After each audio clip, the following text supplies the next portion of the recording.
Saudi আরবে পবিত্র হজ পালনের সময় তীব্র তাপদাহ ও অসহনীয় গরমে মৃত হজযাত্রীদের সংখ্যা প্রায় 1000-এ পৌঁছেছে।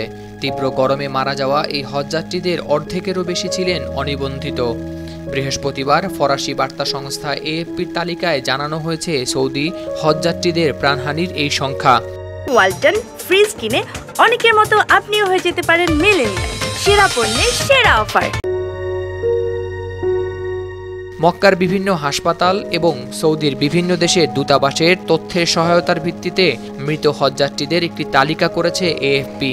চলতি বছর সৌদি আরবে পবিত্র হজ পালন করতে গিয়ে এ পর্যন্ত মৃত্যু হওয়া 922 জনের বেশিরভাগেরই মৃত্যু হয়েছে তীব্র গরমের কারণে এবং তাদের অধিকাংশই মিশরের নাগরিক। আরব উপসাগরীয় অঞ্চলের একজন কূটনীতিক বার্তা সংস্থা এএফপিকে জানায়, হজের শুরু থেকে এ পর্যন্ত মৃত্যু হয়েছে অন্তত 658 জন মিশরীয় হজযাত্রীর। দেশটির আবহাওয়া অফিস জানায়, গত এক সপ্তাহ ধরে মক্কার তাপমাত্রা 50 ডিগ্রি সেলসিয়াসের মধ্যে উঠানামা করছে। বুধবারও মক্কার তাপমাত্রা ছিল 51.8 ডিগ্রি সেলসিয়াস। মিশরের বাইরে Jordan, Indonesia, Iran, Senegal, Tunisia, Bangladesh ও ভারতের নাগরিকরাও রয়েছেন মৃত হজযাত্রীদের তালিকায়। সরকারি তথ্য অনুযায়ী এবার হজ করতে মক্কায় গিয়ে মারা গেছেন 27 জন বাংলাদেশি।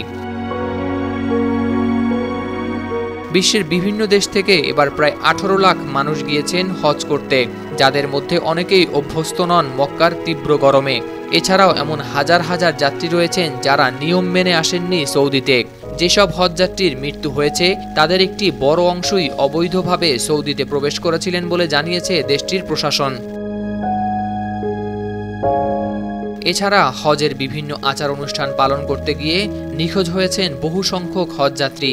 এই গরমে নিরাপদ আশ্রয়ের বাইরে থাকা এই হজযাত্রীদের সবাই বেঁচে আছেন এমন নিশ্চয়তা নেই। তাই সামনের দিনগুলোতে মৃত হজযাত্রীদের সংখ্যা আরও বৃদ্ধির আশঙ্কাও রয়েছে।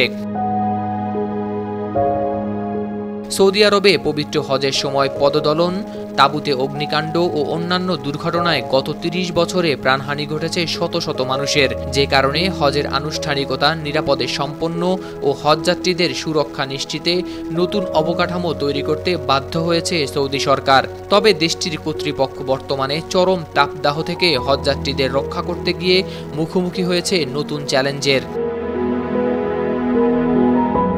সৌদির এক সমীক্ষা বলছে, দেশটিতে প্রত্যেক দশকে আঞ্চলিক তাপমাত্রা গড়ে 0.4 সেন্টিগ্রেড হারে বাড়ছে এবং প্রশমন ব্যবস্থা নেওয়ার পরও ক্রমাগতভাবে খারাপ আকার ধারণ করছে তাপদাহ পরিস্থিতি।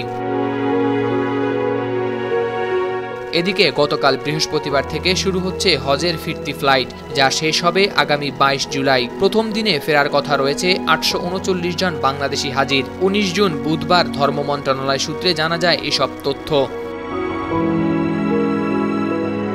হাওলাদার শামীম, RTV।